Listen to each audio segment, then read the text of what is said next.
Hello, John Dilworth here, and welcome to the virtual Stretch Films. We are returning to animation, the very best part of my day, really, when I could sit down for an hour, let's say, and animate, work on our film. And, right, so we're on scene 7, and this is the pose from scene 5 of Jim. And it's a reuse. I'm just going to reuse that scene, that drawing, because here they're laughing. They were looking at their cell phone. I did all that animation already. I should show it to you. And now they're going to look at each other and giggle. So Jim is here. So I'm going to start from here, and then he's going to go up here. And I have a whole idea about how he's going to giggle. We'll get to that. But right now I thought it'd be interesting to talk with you about, this thing about in-betweening. Really depends how you feel comfortable, if you want to in-between into the drawing or the other way. And I think I can do this. So you can see what's happening. His head's going back and his body seems to be going forward. And it really looks like he's holding on to something and just pulling himself forward. And how do I want to do this? I think I'm just going to do one drawing. It just feels that way. Everything is kind of happening quite quickly in this movie. So let's say, I don't know, I'm going to do one of these ancient charts. So this is down, right? And this is up.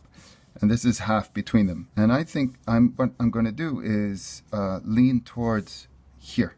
So I'm going to do this in between.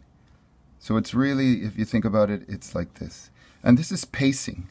Or not pacing, spacing. It's called spacing. Right? And what did Richard Williams tell us? Animation is timing and spacing. And it is true. And in a way, spacing is timing. But I understand. You hold the thing, you hold the drawing for X number of frames, and blah, blah, blah, blah, blah. Right? Okay, so I don't know if you'll see this. It's a shame we can't get in closer. But I like to find out where things are. So here's his ear. And, we all know we do arcs, so we know where things are. And if that's the middle, I want to be closer to him, to the last position. So it sort of snaps into it. It's, boop, or not really snap, because snap would be he's favoring this drawing. No, I want to slow into this, however minuscule it is. And thank you to Brett. He donated all these red pencils, and I have no idea if they're even working. So we're always looking to see if things work. And what's so great about in-betweening using the first drawing into the last is you can carry the drawing you're doing and for me, I can see them right through, and in a way, it validates what I'm doing. So here's his, right, and that's his chin, and he's already here, and this has got to go,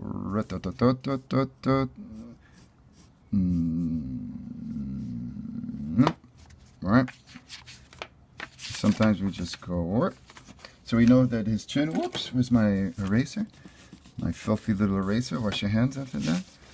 And ding, right? So his chin is a little bit sharper, a little bit more pointy. And we'll make this adjustments like that. And so where is his head? Let's say, well, his head has to be here, right? And that's his hair, so that's a whole nother thing.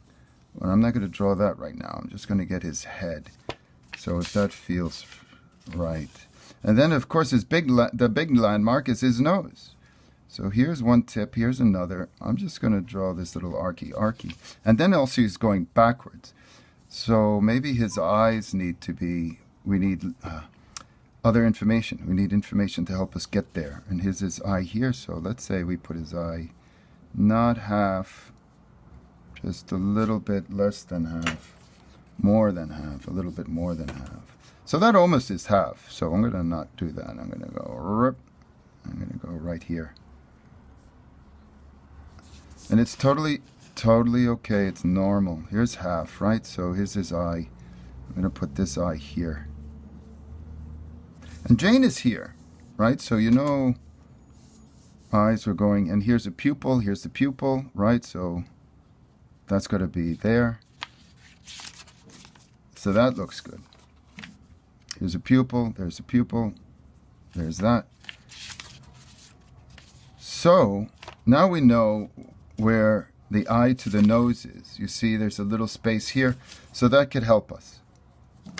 Is it touching? Yeah, the eye and the nose touch. So that's going to be like that. And we have this arc, this little landmark here.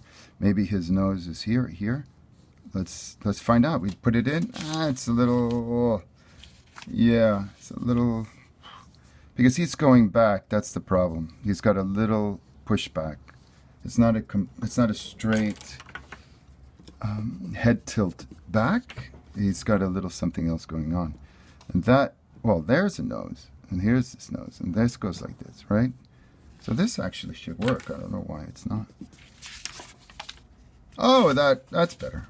Okay, and then we know he does this, right? Underneath the head, and there's this thing.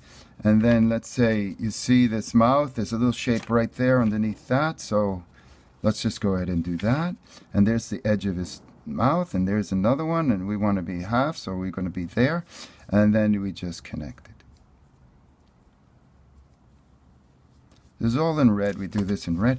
And then, okay, so here's his bottom of the mouth. Here's another one. It wants to be close to the top. Oops, so that was half. And, oh no, I think that was actually pretty good. I just got that. I'll do that. Okay, so where are we now? Teeth. So that looks good. You see where the tooth, there's a line here and a little thing here. So we know to do that. And there's a little line there and a little, and where is this? This middle tooth actually goes to the nose. So we go like that. And when I do pencil, I'll know that that's gone. Or we could just do it right away and get rid of it. And the tapering, yeah. Okay, so the tapering on the tooth. And this is that line. You have two lines here. One's closer here and one's eyeball it. Yeah. And so we see that this line back here needs a little finessing. And we can do that. I think it needs to be a little curved. We can also clean that up on using pencils, and that's better. Okay.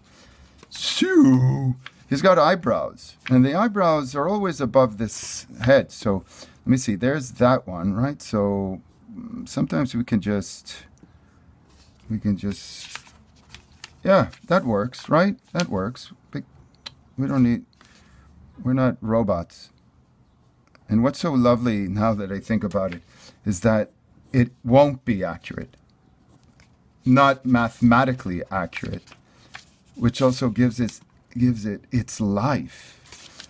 You know, this obsession with AI becoming human, modeling the brain, you know, and you can even probably write algorithms to make very discrete errors.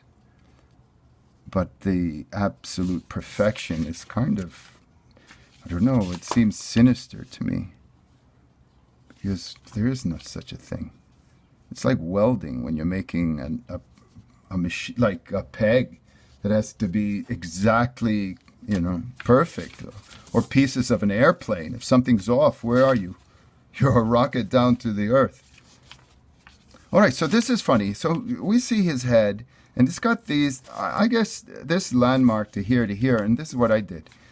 So we see that hair is there. So let me see. I'm just doing this little hair here.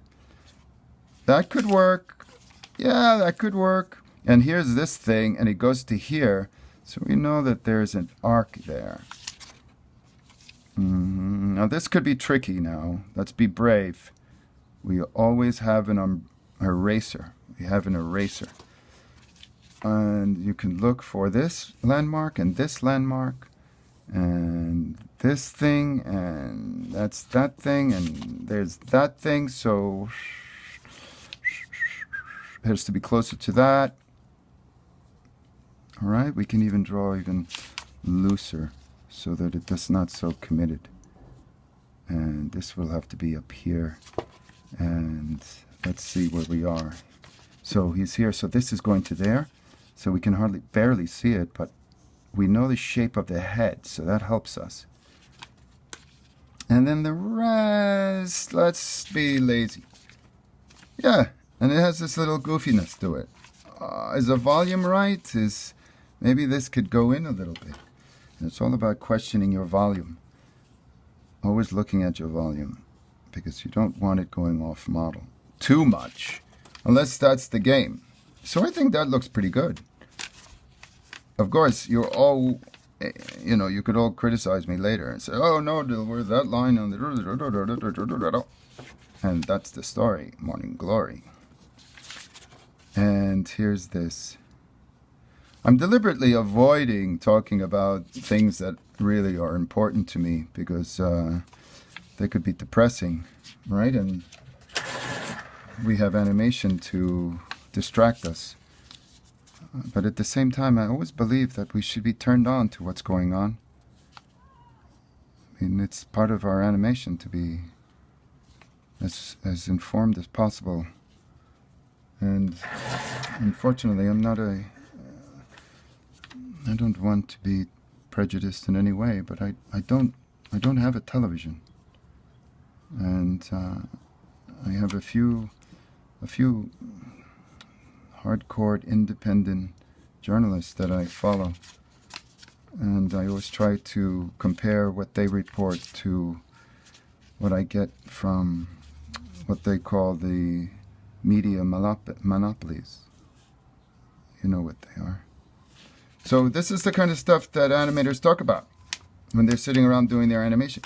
I think that works pretty well. Let me just do this. I'm gonna take this thing here, our Tombow, and before they do that, I'm just gonna give this a little light down, down, down, and then let's clean this up. And what else can we talk about?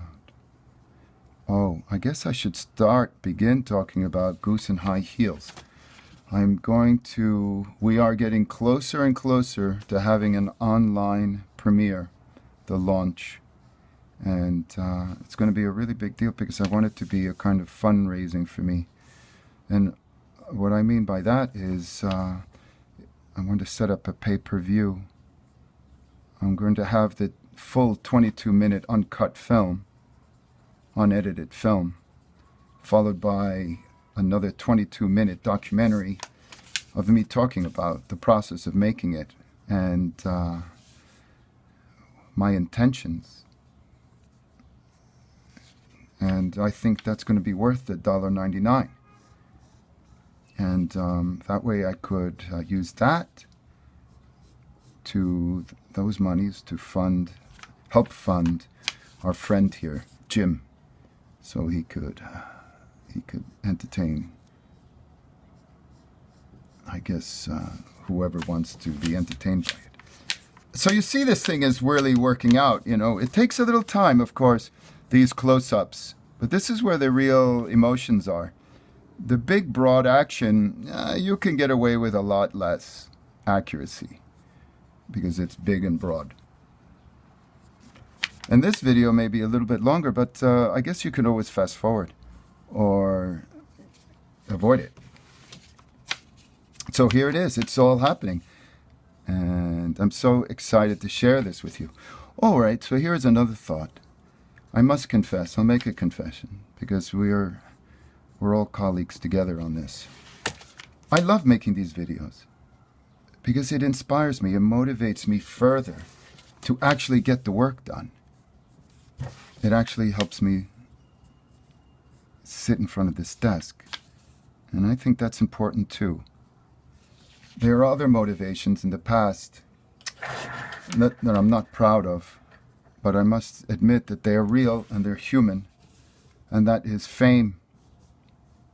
This myth, for a long time, I was motivated by just the lust of fame, I'm not very happy about that. And so, what's happened with my... Ow! Did you see that? That must have been an earthquake. Do not panic. Now we resume to our normal scheduled programming. So, there it is. True confessions, right in a way. The thing I wanted to say about fame. It is, it's not real. It's not real. And I had to come around to that. And before I did, look at that! Do you see that? Look!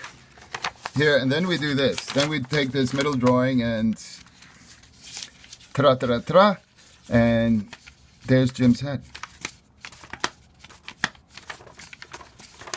Now, I won't get into the body with you now because it's already getting very long. But thank you for hanging out with me while I did that. I had a lot of fun. Stay animated.